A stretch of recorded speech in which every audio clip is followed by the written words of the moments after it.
오늘 말씀 통해서 오늘 말씀이 칭이 의롭다 하심에 관한 말씀인데 여러분 구원에 있어서 어찌 보면 논리적 변곡점에 있습니다. 아주 중요하고 중요한 구원의 여정이기 때문에 여러분들이 분명하고 확실하게 믿음으로 말씀 받는 은혜가 있기를 바랍니다. 저희가 우리 로마서 8장 30절을 매주 이렇게 계속 읽고 있는데 읽으면 읽을수록 더욱 구원이 여러분에게 선명하게 가슴속에 새겨지기를 바랍니다. 우리 구원의 여정이 보면 30절을 보면 미리 정하신 그들을 또한 부르시고 부르신 그들을 또한 의롭다 하시고 의롭다 하신 그들을 또한 영화롭게 하셨느니라 이렇게 했습니다. 우리가 구원의 여정을 예정이라는 관점에서 한번 살펴보았고 또 부르심이라는 관점 그리고 논리적인 순서라는 것을 강조하면서 거듭남 그리고 회심, 믿음 그리고 믿음으로 의롭다함을 받는 칭의의 여정까지 우리가 오게 되었습니다. 칭의는 믿음으로 의롭다함을 받는 것이라고 이렇게 간단하게 이야기할 수 있습니다. 우리 로마서 3장 24절을 한번 읽어보도록 하겠습니다. 함께 읽겠습니다.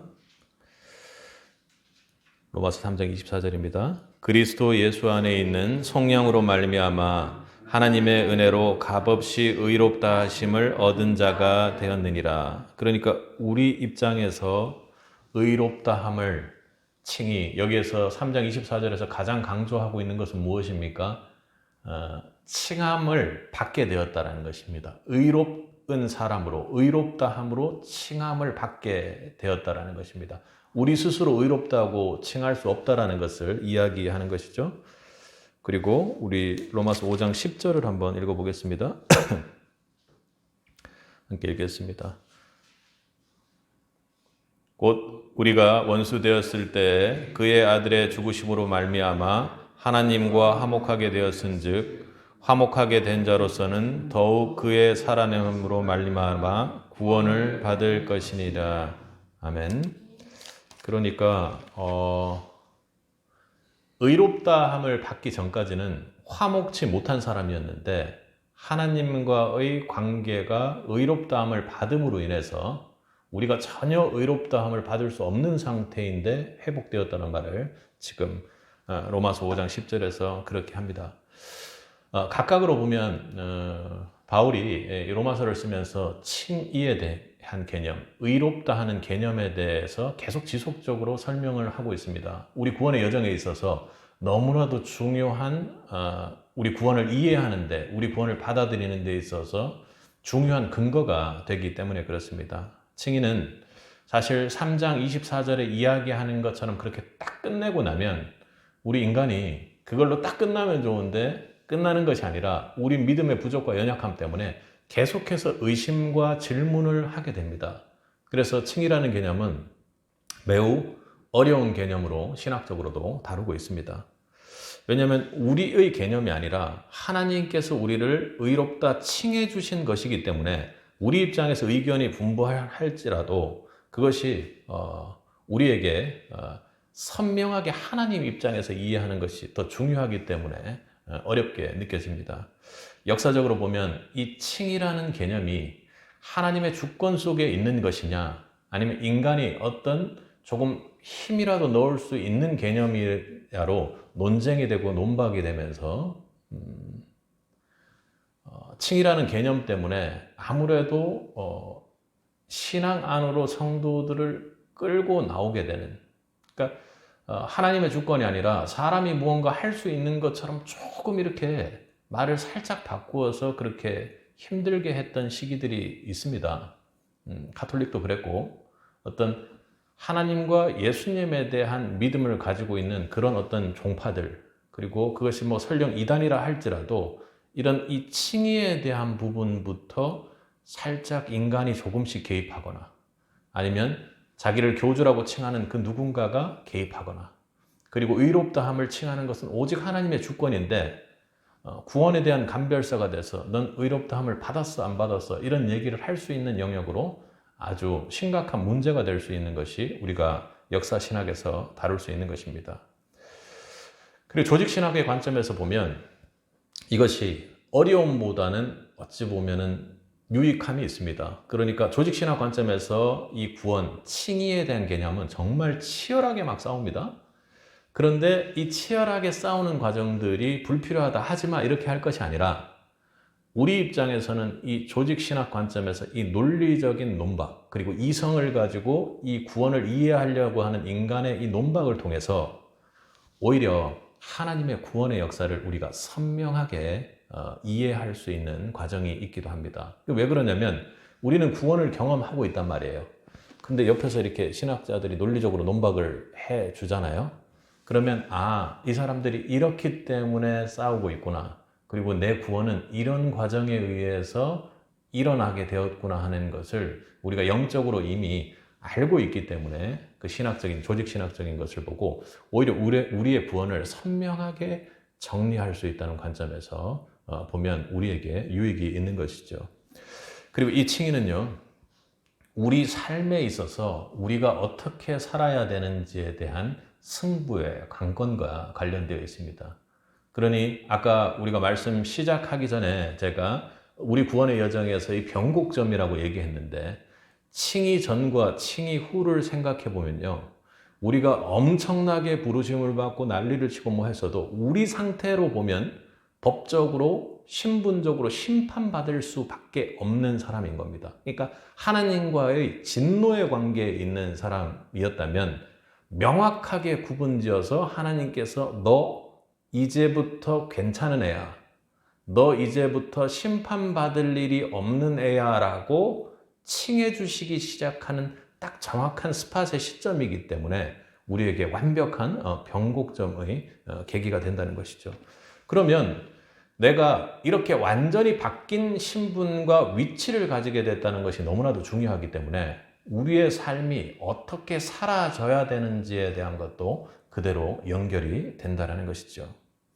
그래서 우리는 칭의를 통해 선명한 구원의 길을 좀 더 걸어가기를 간절히 소망합니다. 그래서 오늘 말씀 나눌 때 여러분 구원의 여정에 있어서 가장 중요한 것이 내가 지금 어디쯤 와 있는지를 한번 보세요. 분명 여러분들은 믿음으로 말미암아 하나님께 의롭다 함을 받은 성도임에 확신할 거라고 믿습니다. 그 믿음을 가지고 계시죠? 아멘. 그 가운데 여러분에게 더욱 구원을 확신하는 믿음의 말씀이 성령으로 강건되기를 주님의 이름으로 축복합니다. 그렇다면 우리가 의롭다 하심을 받았다고 할 때 그 의라는 것이 무엇인가를 먼저 정리하는 것이 중요합니다. 이 의라는 개념을 정리하는 것은 조금만 다른 것들이 이렇게 끼어들었을 때는 우리 구원이 막 엉망이 되는 상황들이 되고 아까 말했던 것처럼 우리 인생에 있어서 삶의 근거가 되는 이 칭의의 변곡점이 흔들리는 상황들이 될 수 있는 것이죠. 그러니까 변곡점이라는 건 확실하게 어떤 지점을 가지고 이렇게 꺾이게 되거나 혹은 이 점을 가지고 우리가 이렇게 올라가게 되는 것인데 변곡점이 여러 개 있다고 하면은 막 이렇게 바뀌게 될 수도 있는 상황이 될 수 있다는 것입니다. 여러분, 우리가 인생을 살아감에 있어서 성도 인생을 돌아보면 우리가 우리의 방식을 따라갈 것인가 아니면 하나님의 방식을 따라갈 것인가 하는 것에 여러분의 삶이 그대로 갈리게 될 것입니다. 어떤 작은 문제를 선택할 때도 이게 내 방식인가 하나님 방식인가를 가지고 우리는 선택해야 하는 위치에 있는 사람들입니다. 그런 상황에 놓여 있는 것이죠. 그런데 우리의 방식은 뒤로 차차하고라도 하나님의 방식을 선택하는 것이 무엇인가를 봤을 때 가장 중요한 근거가 하나님의 의를 기준으로 선택한다는 것입니다. 우리 인생 가운데 여러분이 무언가를 선택할 때 단순히 도덕적인 논리로 선택하는 것이 아니라 하나님 마음이 대체 무엇일까? 하나님께서 왜 이런 일을 만드셨으며 하나님의 뜻은 무엇일까를 가지고 선택하는 것. 그것이 바로 하나님의 의를 가지고 우리가 선택할 것입니다. 아담과 하와는 하나님의 의를 거스르는 인간의 첫 번째 모습을 보여줍니다. 하나님은 분명히 그렇게 즐기고 누리고 그들이 하나님과 좋은 관계를 가질 수 있도록 하나님의 의의 관점에서 그들에게 선물을 주었습니다. 그런데 그들은 범죄한 후 나무 뒤로 숨어버렸죠. 그러고 나니까 어떻게 해요? 하나님의 방식대로, 하나님의 의의 방향대로 나갈 수 없는 사람들이 그렇게 되어버렸습니다. 그리고는요, 그 어떤 것으로도, 나뭇잎으로도 동산 나무 뒤에 숨는 것만으로는 절대로 그 잘못된 관계, 그리고 내 방식대로 나의 의를 따라서 갔던 그것을 도저히 덮을 수 없는 죄된 존재가 되고 말았습니다. 그러니 하나님과의 관계가 어떻게 해요? 하나님 방식적으로 하나님의 의로 나아갈 수 없는 의롭지 못한 그런 관계에 서게 되었습니다. 우리의 모습으로, 우리의 힘으로 절대로 하나님 앞으로 나아갈 수 없다는 것을 우리는 가인을 통해서 보게 됩니다. 우리 힘으로 하면 그렇습니다. 가인은 예배를 드릴 때 믿음으로 드린 것이 아니라 자신의 힘으로, 자신의 의로, 자신의 방식대로 이렇게 하니까 참 좋다 하는 방식대로 예배를 드렸습니다. 하나님은 받지 않으셨죠. 섭섭합니다. 내 마음으로 내가 이렇게 사랑을 줬고 내가 이렇게 섬겨드렸는데 왜 안 받으셔? 엄청 화가 나 있습니다. 그리고 시기하고 질투합니다. 그리고 다른 예배 드리는 자를 핍박하고 때려 죽이는 곳까지 갑니다. 그리고는요, 내가 그 사람을 돌보는 사람이냐 하고 오히려 하나님께 역정을 내고 훨씬 더 멀어지게 되는 것이죠. 우리 스스로는 해결할 수 없습니다. 우리가 우리 스스로 무언가 이 죄의 문제를 해결할 수 있다고 생각하지만 죄는, 사단은 우리 옆에 도사리고 있으면서 우리가 완전히 나락으로 지옥길로 떨어질 수 있는 곳으로 우리를 기다리고 있는 것이죠. 우리 힘으로는 도저히 하나님 앞으로 나아갈 수 없게 되고 내 마음에 합한 대로, 나의 마음에 합한 대로 행동하면 결국에는 하나님 앞에 도저히 나갈 수 없고 하나님 주신 그 모든 은혜의 영역 밖으로 나아갈 수밖에 없는 그런 존재가 되는 것이죠. 우리는 하나님의 공의를 만족시킬 수 없으며 우리가 애쓰면 애쓸수록 지옥 가는 길만 더 가까워지게 되는 것입니다. 가톨릭에서는 가장 큰 차이점에 있어서 우리와 이 의에 대한 개념, 그리고 칭의에 대한 개념에서 매우 큰 차이를 보이게 됩니다. 가톨릭에서는 이 의에 대해서 주입이라는 개념을 쓰게 됩니다. 한번 여러분 같이 해볼까요? 중요한 개념입니다. 주입합니다. 여러분, 제가 여러분에게 주식이 정말 좋은 투자 수단이고 여러분 돈 벌게 될 것이다 하고 주입할 수 있을까요? 분명히 주입할 수 있습니다. 그런데 지금 제가 그게 가장 좋은 수단이라니까요, 이렇게 얘기를 하면 여러분 처음 얘기하면 안 믿어요. 각자의 생각들이 있기 때문에. 그런데 점점 제가 여러분들에게 계속해서 강조하고 이야기하면, 그리고 좋은 것도 있고 누가 돈 벌었다더라, 이렇게 하면 돈 번다더라, 막 계속해서 여러분들을 꼬시면 어떻게 되죠? 조금씩 젖어들기 시작합니다. 이게 바로 주입의 개념이죠. 그러니까 하나님의 의가 조금씩 이렇게 주입된다는 겁니다. 그래서 살짝 주입된다라고 하니까 사람들이 그 의가 너무 좋은 것 아닙니까? 하나님을 사랑하지 않는 사람들이 없고 하나님의 덕보기를 싫어하는 사람들이 없기 때문에, 그래? 그 의를 좀 많이 받았으면 좋겠는데? 라는 생각을 당연히 하게 됩니다, 인간은. 그렇지 않겠습니까? 만약에 10개의 의가 있으면 그냥 10개 싹 받는 게 낫지, 1개 받는 것, 그리고 점점 2, 3개 받는 것, 이렇게 원치 않을 거예요. 누구보다, 다른 사람들보다 더 강하게 받기를 원할 거예요. 그때 거기에 어떤 개념을 주입합니까? 선행이라는 걸 통해서 내가 선행하고 애쓰면 애쓸수록 더 큰 은혜를 받는 것처럼 그렇게 이야기를 전개합니다. 가톨릭 전체가 그렇다는 것 아니고 또 이 시대까지 오면서 그렇다는 것 아니고 그 당시에 토마스 아퀴나스의 관점으로 봤을 때는 그렇게 논리를 전개해 나갔다는 것입니다. 조금 차이가 있는데 엄청나게 큰 차이를 만들게 된 것이죠. 그러니까 애를 쓰면 하나님의 의가 나에게 점점 많이 주입되고, 선행과 공로를 쌓으면 하나님의 의가 점점 나에게 많이 들어오게 된다고 하니까 어떻게 합니까? 선행으로 공로를 쌓게 되는 그런 실천신학적인 결론이 나오게 되는 겁니다. 그리고 삶 속에서 어떻게 해요? 베드로 성당을 지을 때 땅깡 소리가 나면 하나님의 의가 더 주입되고 우리 부모들마저도 연옥에서 천국 갈 수 있는 그런 계기가 된다라는 그런 맨 마지막에 우리 인생에 있어서의 이야기도 되는 것이죠. 그렇지 않습니까? 제가 그렇게 해서 여러분에게 주입시키고 나서 어떻게 해요? 맨 마지막에 어떻게 했습니까? 자, 여기에 전 재산을 쏟아 넣으십시오. 그러면 사기꾼들이 대체로 그렇게 전 재산을 쏟아 넣었을 때 무슨 수수료를 받든 커미션을 받든 자기에게 이익이 있지 않겠습니까? 베드로 성당과 같은 그런 말도 안 되는 그 일반적인 성도들을 완전히 혹사시킬 수 있는 곳으로 간다는 것이죠. 만약에 머리가 비상한 사람이라면 내가 이단 교주가 되기 위해서 어디에 어떤 방식으로 끼어들어야 되는지를 알게 되는 것입니다. 그래서 저는 그런 데 관심이 없어서 절대로 그렇게 하지 말라고 아예 극단적으로 그렇게 이야기를 여러분들에게 합니다. 그리고 카톨릭은 의가 그렇게 점진적으로 주입된다라는 것입니다. 그러니까 의가 점진적으로 주입된다고 하는 것이니 우리가 다음 주까지 이렇게 좀 살펴보려고 하는데 칭의와 성화가 구분이 안 됩니다. 구별시킬 필요는 없지만요. 구별시킬 수는 없지만 분리시킬 수는 없지만요. 구별이 안 된다라는 것입니다.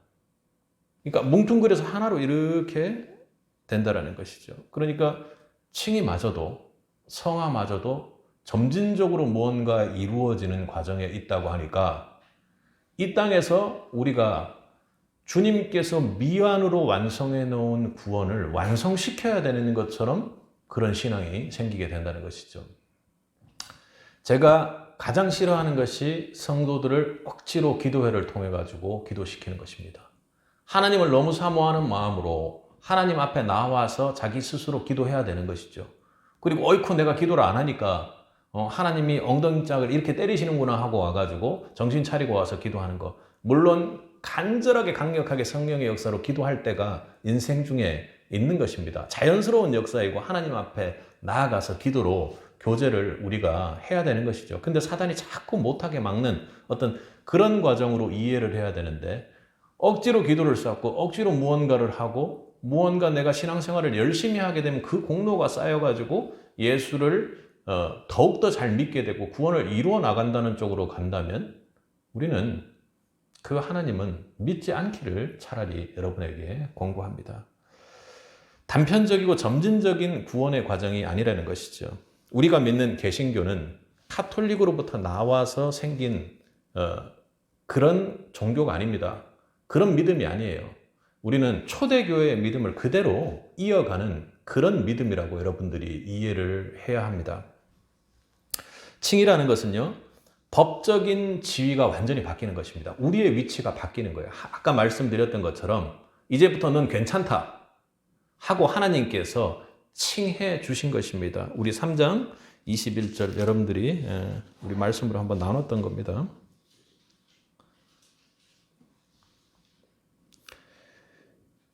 21절 로마서 3장 21절을 한번 읽어보겠습니다. 이제는 율법에 하나님의 한 의가 나타났으니 율법과 선지자들에게 증거를 받은 것이다. 율법과 선지자들이 계속해서 선포했던 것이고 이제는 율법에 하나님의 한 의가 나타났다고 합니다. 그게 무엇이죠? 예수 그리스도입니다. 여러분 성경책에 앞에 뭐라고 써 있습니까? 그러나라고 써 있습니까? 네. 여지껏은 안 그랬는데요. 예수 그리스도가 우리에게 오고 예수 그리스도께서 십자가에서 우리의 모든 죄를 속량함으로 말미암아 율법 외에 하나님의 한 의가 나타났습니다. 우리 힘으로는 도저히 율법을 지킬 수 없지만 모든 율법을 이루시고 우리의 죄를 짊어지고 십자가에 속량하신 그분의 의가 나타났다고 지금 이야기하는 것이죠. 그분의 의는요, 완전합니다. 그렇기 때문에 그분께서 모든 것을 완전하게 속량했기 때문에 무언가를 주입할 수 있는 여지가 우리 믿음 안에는 없다라는 것이죠.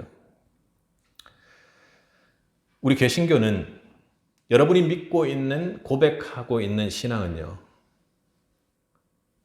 우리가 성도된 우리의 약간의 고유한 의와 선행에 있어서 적어도 구원이 조금이라도 연결되어 있다는 것을 철저히 거부하는 믿음의 고백인 것입니다. 오로지 구속자 예수 그리스도가 넘겨주신 의, 완전한 의, 모든 율법을 이루신 의, 하나님이신 예수 그리스도의 그 의가 우리에게 그대로 전가된 것만이 우리를 의롭다고 칭함받게 된 이유라는 것을 믿고 고백하는 것입니다. 율법의 한 의, 내 행함이 절대 조금도 들어갈 수 없는, 나의 공로가 조금이라도 들어갈 필요가 없는 완전한 의가 나타났으니 하고 3장 21절에서 그렇게 이야기하는 것입니다.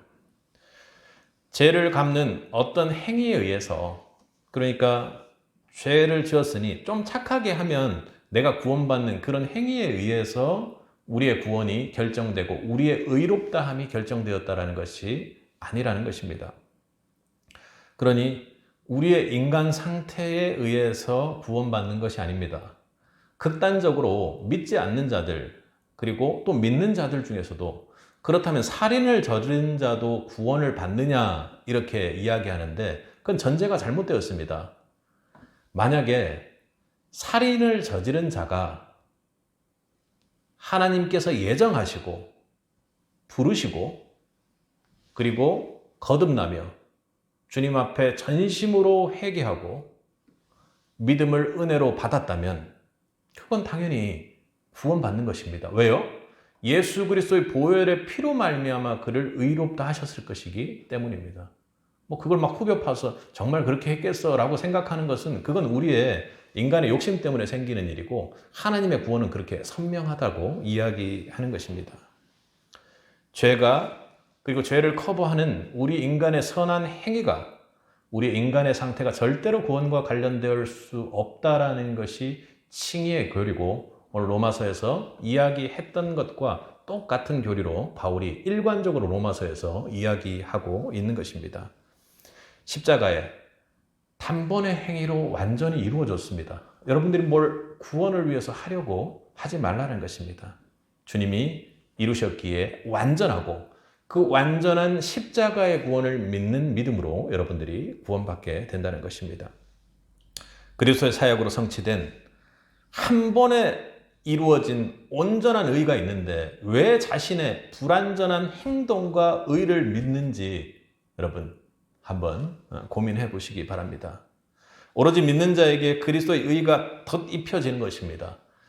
그리스도의 의가 입혀진다 이렇게 표현하는 것보다 덧입혀진다라고 하는 것이 왜 그렇게 되는지를 여러분들이 가슴속으로 받으면 결국 신학적인 용어들도 여러분에게 은혜로 다가올 수가 있는 것이죠. 인간의 상태가 아닙니다. 여러분 상태를 바라보지 마세요. 여러분 상태에도 불구하고 십자가를 지셨던 예수 그리스도의 그 완전한 의를 바라보라는 것이죠. 인간 편에서 이루어낸 것이 전혀 없습니다. 멜란 히통이라는 개혁주의 신학자는 나귀를 통해서라도 구원하신다고 그렇게 이야기를 했던 것입니다. 어떤 어감인지 이해하시죠? 나귀가 우리를 구원한다는 얘기가 아니겠죠. 저도 그런 마음을 가지고 있습니다. 그러나 강단에서 그걸 선포하는 것은 사실은 여러분에게 좋지 않은 구원파적인 성격으로 가버리는 것이 있기 때문에 매우 균형적으로 여러분들이 이해하기를 바랍니다. 마태복음 22장 1절에서 14절에는 천국 혼인잔치의 비유를 하지 않습니까? 그 혼인잔치에 계속해서 임금이 그 잔치에 사람들을 계속해서 권하게 되지 않습니까? 그래서 계속해서 권했습니다. 그래서 사람들이 막 왔단 말이에요. 사람들이 막 왔어요. 근데 맨 마지막에 가니까 특이하게도 좀 이상하다는 생각이 들어요. 여러분들 한번 생각해 보세요. 학생들이 만약에 저에게 질문한다면 참 답하기 힘든 겁니다. 쉽게 답할 수 없는 거예요. 막 오라고 혼인잔치에 사람들이 없다고 막 청하고 계속해서 몇 번을 권하지 않습니까? 그래서 하다못해 다들 바쁘다고 안 오니까 억지로 강권해서 이상한 사람들이라도 다 끌어다가 온 거예요. 그런데 갑자기 임금이 나타나서 어떤 사람을 혼인잔치 왔잖아요. 근데 예복을 입지 않았다고 해가지고 끌어다가 바깥에다가 쫓아버리는 던져버리는 그런 상황이었다는 거 참 놀랍습니다. 그런데 천국 혼인잔치가 그렇다라는 것입니다. 우리 입장에서 봤을 때는 그 억지로 오라고 해가지고 그렇게 막 끌어가지고 갖다 놓더니 예복 안 입었다가 끌어내가지고 완전 나쁜 놈 취급하면서 쫓아낸다고? 그 예복이 너무나도 중요하다는 것입니다. 천국 혼인잔치에 하나님과의 관계를 맺는, 그 임금되는 그 하나님과의 관계를 맺는 데 있어서 가장 중요한 것이 뭐라고요? 혼인 예복이라는 거예요. 여러분, 거기에 온 사람들이 제가 말씀 주면서 그런 생각이 들었습니다. 발가벗고 왔겠습니까? 아니에요. 그래도 혼인잔치에 오니까 자기가 가지고 있는 것 중에서는 그래도 괜찮을 만한 옷을 뭔가 입고 오지 않았겠습니까? 그게 도덕이에요. 그게 내 재물입니다. 그리고 열정적으로 열심히 살았다 부지런히 이 인생. 그래 죽어도 여한이 없다 하고 딱 자기가 갔는데 어떻게 해요? 끌어내버리는 거예요. 이 정도면 그래도 나 괜찮게 살지 않았나? 누구 죽이고 누구 해야 하지 않았는데? 그게 아니라는 거예요. 예복을 입지 않았기 때문에 끌어내버린다고 그렇게 얘기하는 겁니다. 오직 예수 그리스도의 의만이 완전하고 유일한 의라는 것을 여러분들이 믿을 수 있기 바랍니다. 그 옷 외에는 다른 옷으로 여러분들이 만약에 덧입혀져 있다면 그날에 완전히 끌려나가 버림받게 되는 그런 상황이 된다는 것입니다. 저 예수 그리스도 옷 입었는데요. 그건 제가 알 수 없어요. 그건 제가 알 수 없습니다. 그건 여러분 안에 계신 성령이 여러분에게 확증해 줌을 여러분 믿을 수 있길 바랍니다. 내 안에 계신 그 성령을 붙잡을 수 있길 바랍니다. 여러분, 그러면 우리가 어떻게 예수님의 의가 완전한 의인 것은 알겠습니다. 그럼 우리가 의롭다 함을 받는 것은 대체 그것과 무슨 상관이 있냐 하는 그런 의문에 서게 되는 것입니다. 그것은 바로 예수님을 믿는 믿음으로만 우리가 칭이 된다. 믿음으로만 아까 말했던 것 의롭다 함을 덧입게 된다라고 그렇게 고백할 수 있길 바랍니다. 하나님 주신 율법을 우리가 잘 지키는 것은 너무나도 불가능하다라는 것을 여러분 고백할 수 있습니까? 그런데 인생을 살아보면 내 힘으로 그걸 지켜낼 것처럼 그렇게 살아내는 것이 참으로 안타깝습니다. 여러분들을 보기 안타까운 것이 아니라 저 자신도 마찬가지로 그렇게 그 신앙과의 치열한 싸움입니다.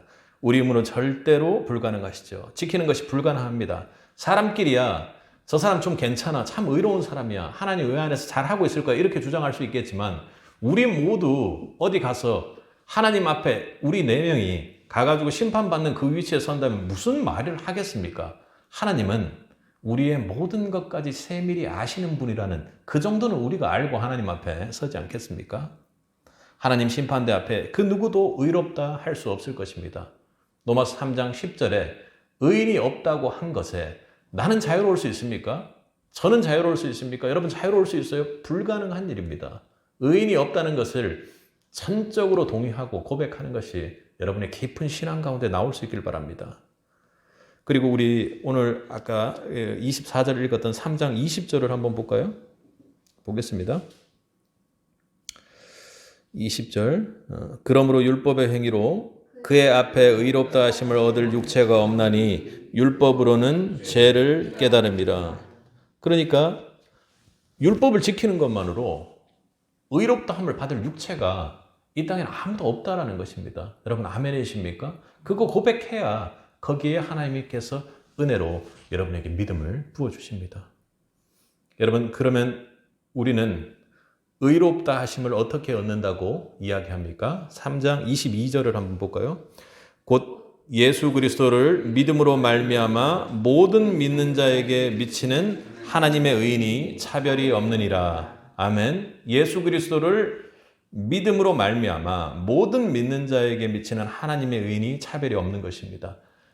예수님의 의는 모든 것을 이루는 완전하고 유일한 의라는 것을 여러분께서 말씀을 통해서 앞서 나눴습니다. 그런데 우리가 무슨 상관이냐 했을 때 그 예수 그리스도 율법의 갑자기 나타난 그 한 의를 여러분들이 믿음으로 말미암아 하나님의 의가 여러분에게 전가된다고 바울이 지금 이야기하는 것입니다. 24절에는요. 그리스도 예수 안에 있는 속량으로 말미암아 하나님의 은혜로 값없이 의롭다 하심을 얻은 자가 되었다 하는 것입니다. 그러니 내 행위로 구원받은 것이 아니고 내 행위로 무언가를 한 것이 전혀 없으니 은혜로 구원받았다고 얘기하는 것입니다. 믿음이 은혜로 그냥 쑥 하고 우리에게 던져졌다 이렇게 이야기한다기보다는 내가 행위로 무언가 할 수 있는 것이 아무것도 없다는 바울의 믿음의 고백인 것이죠. 예수 그리스도를 믿는 믿음으로 말미암아 우리는 의롭다 하심을 얻습니다. 혼인잔치 예복 입는 것처럼 예수 그리스도의 의로 덧입혀져야만 의롭다 하심을 얻는 것이죠. 이것은 바로 예수 그리스도를 믿는 믿음을 말하는 것입니다. 예복이 그것이죠. 예수 십자가의 공로에 믿음으로 반응할 때 율법 외의 한 의가 우리에게 전가되는 것입니다. 의의 예복을 입은 하나님의 백성이 되는 것이죠. 우리 지난주 말씀 나눌 때 믿음에 대해서 뭐라고 나눴습니까? 참 믿음은요, 우리의 비참함에서부터 출발해서 그 위에 하나님께서 은혜로 부어주시는 것이라고 했습니다. 그리고 예수 그리스도 한 분만을 의지하는 것이 믿음이라고 했습니다. 그러니까 유일한 의, 그분 한 분께 온전히 우리의 구원을 완전히 헌신적으로 우리를 모든 것을 던져서, 우리 전부를 던져서 믿는 그 믿음을 이야기하는 것이죠. 그리고요, 이제부터 나는 다른 건 원치 않아. 그 믿음의 복음의 능력으로 사는 것이 참 믿음이라고 그렇게 고백했습니다.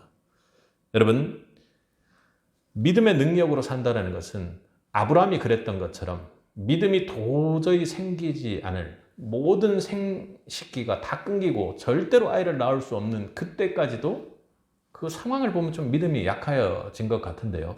상황은 그렇더라도 끝까지 마음속에 그 믿음을 가지고 있을 때 하나님께서 역사한다는 것입니다.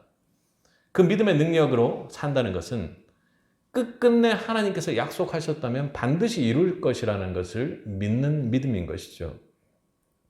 성경에는 끝까지 믿는 이 믿음의 능력을 믿는 이 믿음으로 모든 구원을 이루겠다고 생각하지 못한 그런 안타까운 사람들이 참 많습니다. 그러니까 내 의나 내 방식, 사울도 마찬가지죠. 내가 무언가를 하나님께 가인이 드렸던 것처럼 내 욕심으로 내가 먼저 하고 그리고 뭐 해야 되니까 이런 것들 때문에 제사장의 예배를 기다리지 못한 그런 문제들이 있지 않았습니까? 그리고요, 십자가의 여러분 강도를 한번 생각해 보십시오. 믿음이 꼭 끊어지는 것처럼, 믿음이 잘못되는 것처럼 서로 욕하는데 참여할 수 있습니다. 아브라함이 웃고 사라가 웃었던 것처럼, 믿지 않는 그런 모습을 보였던 것처럼 그런 상황이 될 수 있어요. 하지만 끝끝내는 하나님을 믿느냐 믿지 않느냐가 중요하다는 것이죠. 그러니 아까 말했던 것처럼 칭의라는 것이 우리의 힘이 조금도 들어갈 일이 없다 했기 때문에 우리의 믿음의 끝도요, 내 생각이 조금도 들어가지 않는 그 상태가 되어야지만 그 믿음이 하나님께 의롭다함을 받는 믿음이 된다는 것이죠. 십자가에 달린 강도는요, 둘 다 강도예요. 잘못했습니다. 그들의 행동으로는 도저히 구원받을 길이 없었습니다. 그런데요, 다른 차이가 있었습니다. 한 사람은 끝까지 예수 그리스도가 하늘 천국을 선물해 줄 수 있는 완전한 의라는 그 믿음에 기대지 못했습니다. 그러나 다른 한 사람은요, 무엇을 했습니까? 아무것도 한 것이 없어요. 만약에 천국에 왔습니다. 천국의 카운터라고 생각해 보십시오. 행정을 보고 있는 사람이 여러분들이라고 생각해 보세요. 그런 천사가 여러분들이라면 만약에 이 두 강도 중에서 한 강도가 천국에 문을 두드려서 왔을 때 여러분이라면 뭐라고 하겠습니까? 너 여기 왜 왔지? 너 여기 절대로 올 수 없는 사람인데, 이렇게 이야기할 것입니다. 이 땅의 모습으로 봤을 때 절대로 불가능한 것이죠. 절대로 불가능한 것이요. 그런데요, 천국 잔치에 올 때 나머지 한 강도는 뭐라고 얘기하겠습니까? 난 아무것도 한 거 없어. 예수님이 오라고 해서 그 말만 믿고 왔을 뿐이야 하고 그렇게 고백하지 않겠습니까? 그때 어떻게 해요, 천사는? 바로 패스라고 쓸 수밖에 없을 것입니다. 여러분 안에 끝까지 흔들리지 않는 여러분의 믿음이 있길 바랍니다. 우리 지난주 함께 나눴던 아브라함의 믿음을 한번 살펴보면 로마서 4장 20절을 한번 보겠습니다.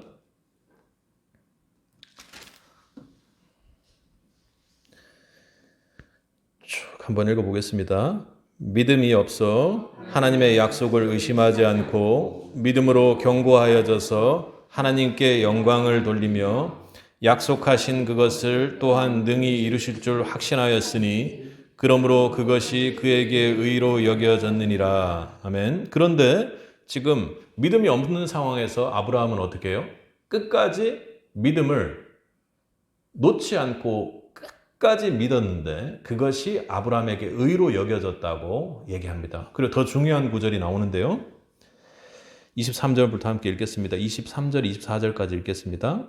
그에게 의로 여겨졌다 기록된 것은 아브라함만을 위한 것이 아니요 의로 여기심을 받은 우리도 위함이니 곧 예수 주를 죽은 자 가운데서 살리신 이를 믿는 자니라. 아멘. 그러니까 여러분 지금 바울이 뭐라고 얘기하는 겁니까?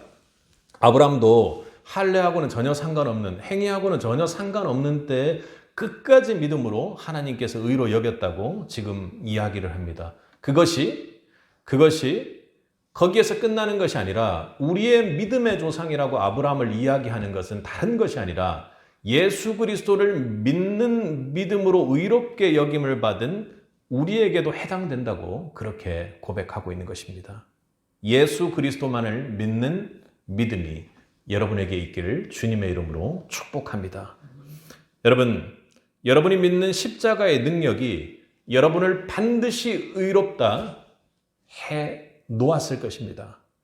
그리고 끝까지 그 믿음의 능력으로 여러분의 구원을 지켜 온전히 천국 백성이 되게 이르게 할 것입니다. 여러분에게 이 믿음의 축복이 주님 다시 보는 그날까지 있기를 주님의 이름으로 축복합니다. 여러분, 그런데 우리가 칭의를 통해서 믿음의 변곡점에 있다고 했습니다. 제일 중요한 것은요, 사실은 예정과 그리고 부르심과 그리고 거듭남과 회심과 또 믿음의 어떤 이런 상태까지는요, 우리가 대체 하나님과의 관계에서 우리의 위치가 대체 어디 있는지가 체감적으로 와 닿지를 않습니다. 그런데 칭의의 시작부터는요, 우리의 하나님과의 관계 속에서 위치 관계가 우리가 영적으로 충분히 설명하고 체감할 수 있을 정도로 다가온다는 것입니다. 그러니 칭의를 통해서 저는 이렇게 표현을 합니다. 우리의 위치가 달라졌다는 것입니다. 어디냐면 하나님의 은혜라는 이 범주 안에 쫓겨나서 밖으로 나갔던 우리가 예수 그리스도를 믿고 칭의로 의롭다함을 받음으로 말미암아 그 은혜의 위치 안으로 들어오게 되는 것이 명확해졌다는 것입니다. 우리 로마서 5장 1절과 2절을 한번 읽어보겠습니다. 그러므로 우리가 믿음으로 의롭다 하심을 받았으니 우리 주 예수 그리스도로 말미암아 하나님과 화평을 누리자. 2절입니다. 또한 그로 말미암아 우리가 믿음으로 서 있는 이 은혜에 들어감을 얻었으며 하나님의 영광을 바라고 즐거워하느니라. 그러니까 화목하게 되고 하나님의 영광을 바라고 이제 좀 고개 들어서 야, 저기 천국이 이제 막 보인다 하면서 내가 지금 천국 온 걸 눈으로 보고 그 영광을 바라볼 수 있는 위치에 우리가 서 있다고 지금 바울이 이야기하는 것 아닙니까? 그러니까 우리가 은혜 안에 있다라는 것입니다. 이제 은혜 안에 완전히 있는 자들이 된 겁니다. 의롭다함을 받은 그 상태, 칭의의 상태가 되니까 하나님 은혜 안에 있는 것입니다. 무슨 차이가 있어요? 내 힘으로, 내 인과관계로, 나의 공로와 나의 노력으로 무언가를 이루려고 했던 내 인생이 완전히 변곡점이 되어서 하나님 은혜에 기대는 겁니다. 하나님 은혜에 기대는 겁니다. 제가 학교 다닐 때 교수님이 어떤 학생이 너 공부 안 하냐 그러니까 공부 안 한대요. 너 왜 공부 안 하냐? 대체 뭘 믿고 공부 안 하냐 그러니까 그 당시가 제가 학교 다녔던 시대가 이제 옛날이니까 너 뭘 믿고 안 해? 저 N세대인데요 이러는 겁니다. 그러니까 그거 믿고 그냥 공부 안 한다는 겁니다. 저는 사실 우리 다음 세대들이 지금 공부로 무언가를 할 수 있는 세대는 아니에요. 공부를 막 해가지고 그걸 열심을 다해가지고 그걸 이용해서 뭘 할 수 있는 세대는 아닌데 공부라는 것이 그 아이들에게 주어진 지금 현재 우리나라에 태어난 아이들의 미션 아니겠습니까? 그죠? 그걸 잘 이겨내면 다른 일도 잘 해낼 거라고 해서 열심히 하라고는 하는데 조금 차라리 덜 하더라도 그냥 하나님 은혜 안에서 저는 노는 아이들이 더 좋아요.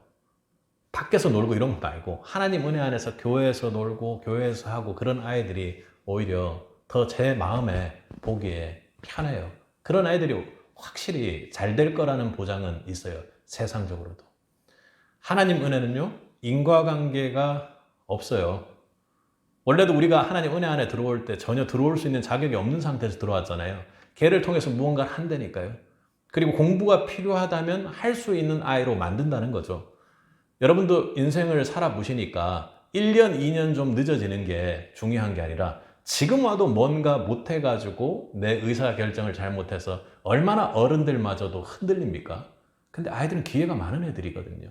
하나님 은혜 안에서 뭔가 공부가 그냥 자기 체질에 맞아서 잘 되는 애들도 있을 거고 또 자기 그걸 찾아 나가는 아이들도 있을 것입니다. 인과관계를 넘어서요, 변곡점입니다. 내가 내 힘으로 안 되는 것이기 때문에 하나님 은혜 없이는 도저히 살 수 없는 위치에 내가 있다는 것을 완전히 자각하고 깨닫는 상태가 칭의의 교리가, 칭의의 믿음이 나에게 강력하게 임한다면 있게 되는 것이죠.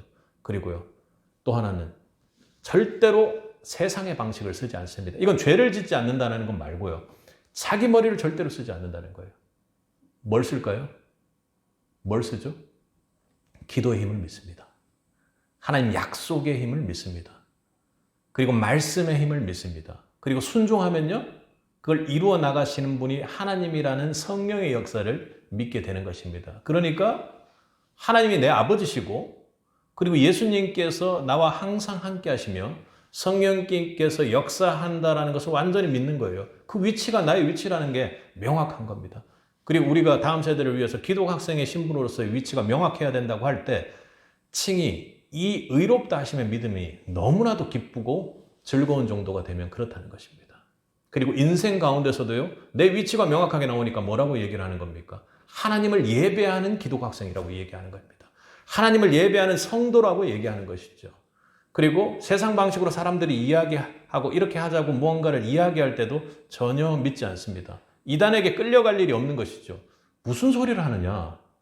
하나님께서 예수 그리스도를 통해서 나를 의롭다 하심을 주셨고 내가 지금 하나님 은혜의 위치에 있는데 왜 누구 어떤 교회 어떤 뭐를 찾아가서 내가 할 일이 있겠는가 하고 그렇게 담대하게 이야기할 수가 있는 것이죠. 오히려 이단들이 옆에서 전도하고 있으면 그 강력한 은혜의 힘으로 말미암아 그들을 기도해서 정말로 좋은 진정한 참된 복음의 길로 이끌 수 있는 사람이 될 수 있는 것입니다.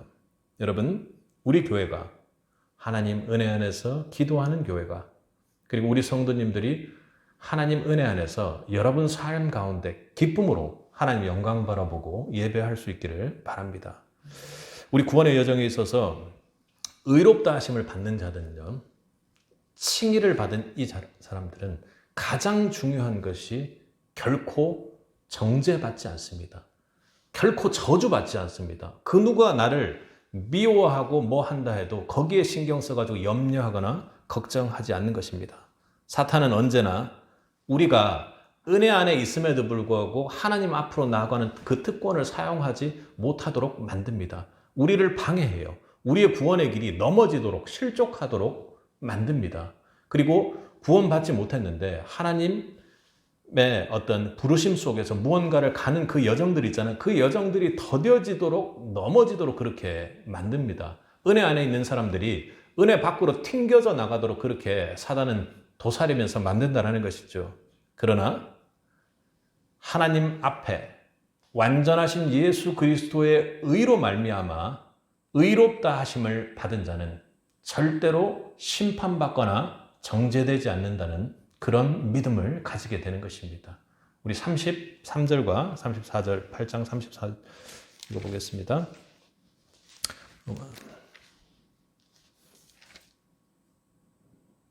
함께 읽겠습니다.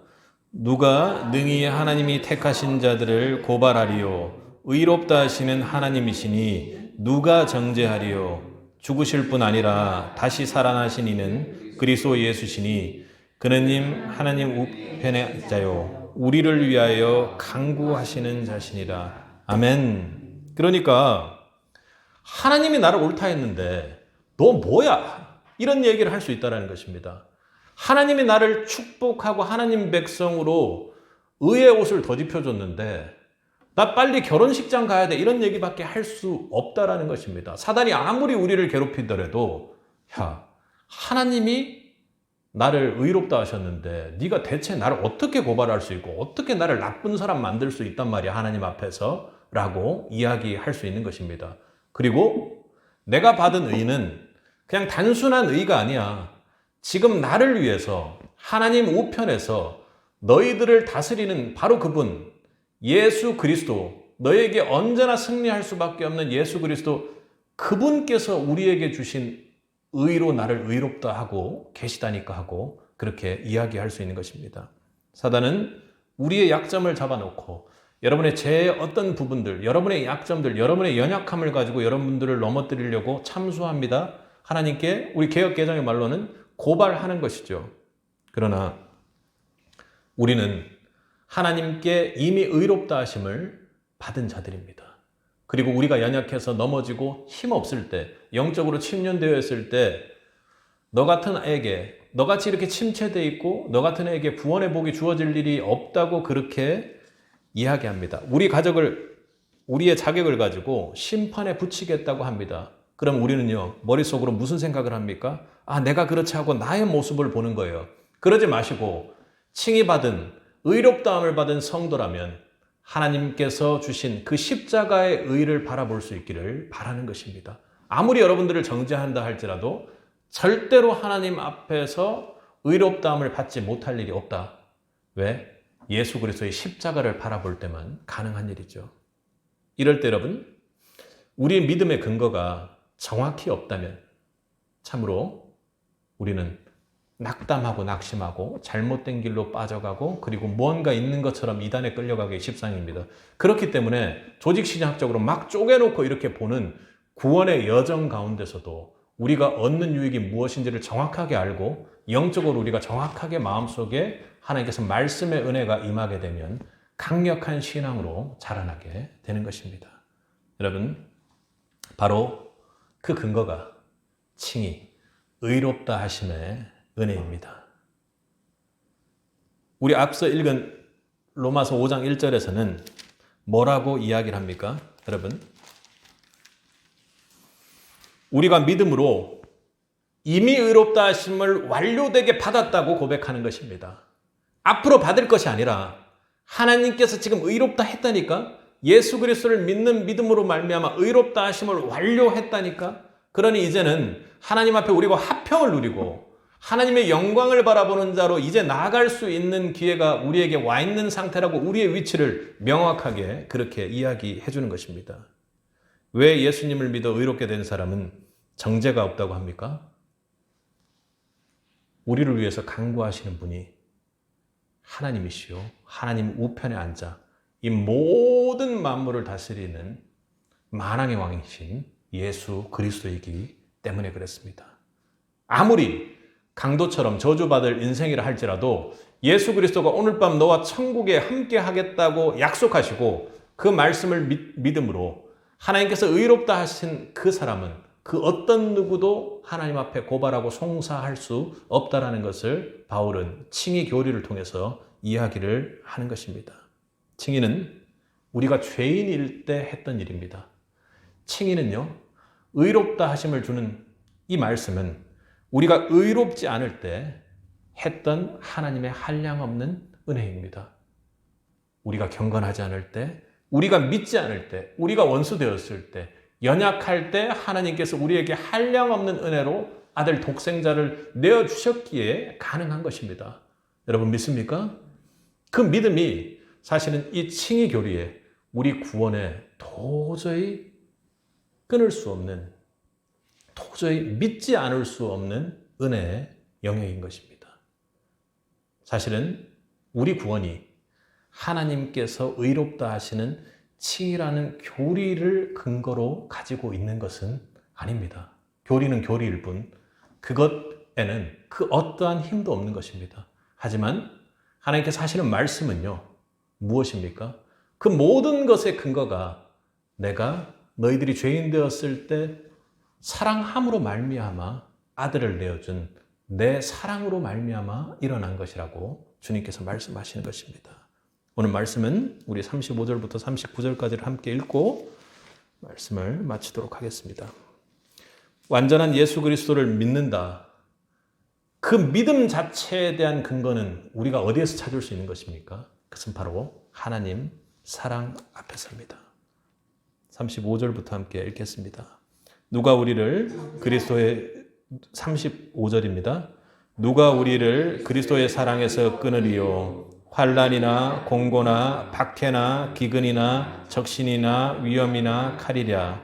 기록된 바 우리가 종일 주를 위하여 죽임을 당하게 되며 도살할 양과 같이 여김을 받았나이다 함과 같으니라. 그러나 이 모든 일에 우리를 사랑하시는 이로 말미암아 우리가 넉넉히 이기느니라.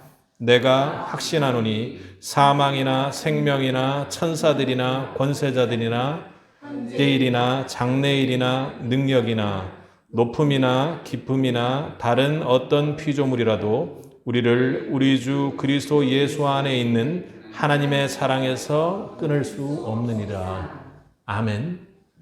하나님의 구원은 어떠한 교리 때문이 아니라 하나님의 사랑으로 나타난 하나님의 은혜가 우리 곁에 와 있는 것이 무엇인지를 설명해 주고 있는 것입니다. 그것을 우리가 믿는 믿음이 어떻게 해서 절대로 끊어지지 않습니까? 하나님께서 우리가 죄인 되었을 때 우리를 사랑하셨기 때문에 그렇습니다. 그러므로 우리가 만약에 하나님께 의롭다 하심을 받은 자라면 그 하나님의 사랑을 받은 자로 하나님 은혜의 영역 안에 있는 자로 절대로 성화의 영역이 떨어져서 구원파처럼 그렇게 될 수 없는 것입니다.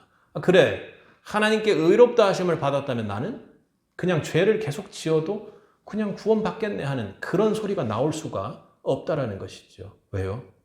교리가 근거가 아니고 칭의라는 그 단어가 근거가 아니고 예수 그리스도가 완전하다라는 그 말의 철자에 있는 것이 아니라 우리 구원의 근거는 하나님께서 아들을 내어주신 절대로 끊을 수 없는 그 사랑 때문에 일어난 일이기 때문에 그렇습니다.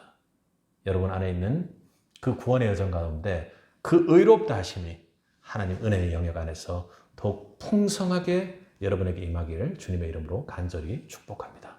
함께 기도하겠습니다.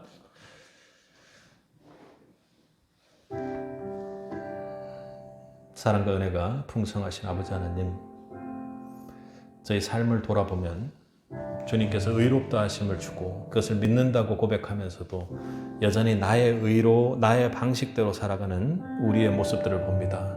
오늘 말씀을 통해 우리가 우리를 향해 힘쓰고 있는 그 모든 것들을 내려놓을 수 있도록 주님 도와주옵소서. 오로지 십자가를 바라보고 십자가에 보이는 하나님의 의, 이제는 율법 외에 한 의가 나타났으니 하는 그 예수 그리스도의 십자가의 완전한 의에 의지할 수 있는 그런 믿음을 허락하여 주옵소서. 주님께서 의롭다 하셨기에 우리의 인생 가운데 어떠한 저주와 심판과 어려움이 있을지라도 하나님 앞에 우리가 서면 우리는 의로운 자로 하나님께서 사랑하는 주의 백성으로 서게 될 줄 우리는 믿습니다. 주님, 그날에 주님 앞에서 당당히 주님을 온전히 믿음으로 신뢰했다고 고백할 수 있는 자들이 될 수 있길 바랍니다. 그리하여 주님께서 주시는 믿음의 은혜, 이 구원의 은혜를 누리며 주님 앞에 영화로운 모습으로 나아갈 수 있는 세비 성도들이 될 수 있도록 주여 우리의 구원 가운데 하나님께 주실 수 있는 풍성한 은혜를 부어주옵소서. 함께 하시며 이루어 주실 줄 믿사오며 예수님 이름으로 기도드렸습니다. 아멘.